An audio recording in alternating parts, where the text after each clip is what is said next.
Quando Jesus declarou diante de Pilatos, "Meu reino não é deste mundo", ele não estava desprezando a terra nem condenando as atividades humanas. Estava ensinando que a verdadeira pátria do espírito é a vida espiritual e que a existência corporal representa apenas uma etapa transitória da jornada eterna.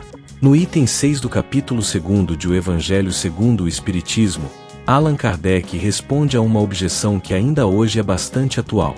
Muitas pessoas imaginam que, se todos pensassem na vida futura, ninguém trabalharia, ninguém construiria nada e o progresso da Terra seria interrompido. Entretanto, os espíritos superiores explicam exatamente o contrário.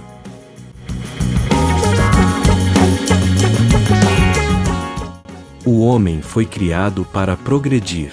Em O Livro dos Espíritos, especialmente nas questões relativas à lei do trabalho, aprendemos que o trabalho é uma lei natural. Deus não colocou o espírito na terra para viver na ociosidade, mas para desenvolver suas capacidades intelectuais e morais. O desejo de melhorar as condições de vida, de construir, aprender, criar e servir faz parte dos mecanismos divinos de progresso. Por isso, acreditar na vida futura não significa abandonar os deveres do presente. O agricultor continua cultivando a terra. O professor continua ensinando. O médico continua tratando os enfermos. O pai e a mãe continuam educando os filhos. A diferença está na maneira de encarar essas tarefas.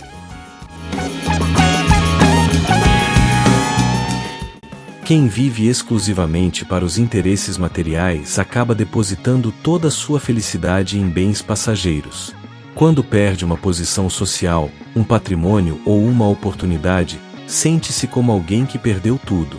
Kardec utiliza uma comparação muito expressiva. Aquele que concentra todos os pensamentos na vida terrestre é semelhante ao pobre que perde sua única fortuna e se desespera. Já aquele que compreende a imortalidade da alma vê as dificuldades sob outra ótica. Sofre, porque o sofrimento faz parte da condição humana, mas não se entrega ao desespero. Sabe que nenhuma experiência é inútil, que toda prova possui finalidade educativa e que os verdadeiros tesouros são aqueles conquistados pelo espírito.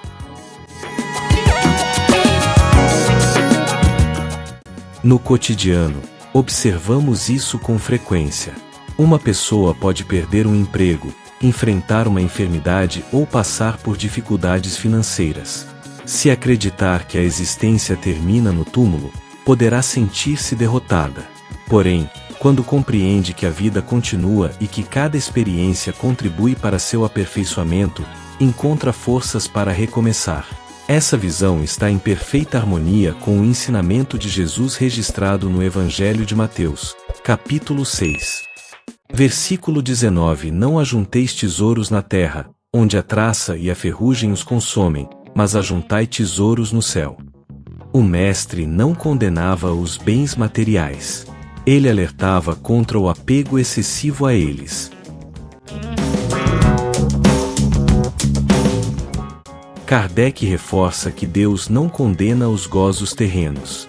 A doutrina espírita jamais pregou o sofrimento voluntário ou a rejeição dos recursos materiais.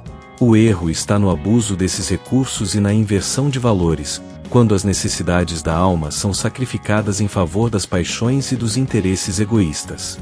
A Revista Espírita apresenta inúmeras reflexões mostrando que as riquezas, os cargos e as posições sociais são instrumentos temporários concedidos pela providência para o aprendizado do espírito. Nada possuímos de forma definitiva. Somos administradores temporários dos recursos que Deus coloca em nossas mãos.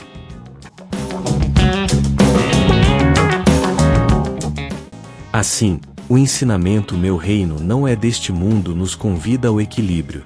Devemos trabalhar, estudar, construir, prosperar e cumprir nossos deveres. Mas devemos fazer tudo isso sem esquecer que nossa verdadeira herança é espiritual. O corpo envelhece, os bens passam, as posições mudam, porém as conquistas morais acompanham o espírito para sempre. Que possamos viver na terra sem nos aprisionarmos a ela. Que utilizemos os recursos materiais como instrumentos de crescimento e serviço ao próximo. E que jamais esqueçamos que somos espíritos imortais em viagem educativa rumo à perfeição. Agradecemos a todos pela companhia nesta reflexão. Que os ensinamentos de Jesus encontrem espaço em nossos corações e inspirem nossas atitudes diárias. Para terminarmos, façamos uma oração. Senhor Jesus, Mestre e guia de nossas almas, agradecemos pela luz do Teu Evangelho, que esclarece nossas dúvidas e fortalece nossa esperança. Ajuda-nos a viver no mundo sem nos tornarmos escravos das ilusões passageiras. Ensina-nos a trabalhar com dedicação, a servir com amor e a confiar nos desígnios de Deus mesmo diante das dificuldades. Que possamos cultivar valores eternos, desenvolver a caridade e caminhar sempre na direção do bem. Abençoa nossos lares, nossas famílias e todos aqueles que sofrem. Que a Tua paz permaneça conosco hoje e sempre. Assim seja.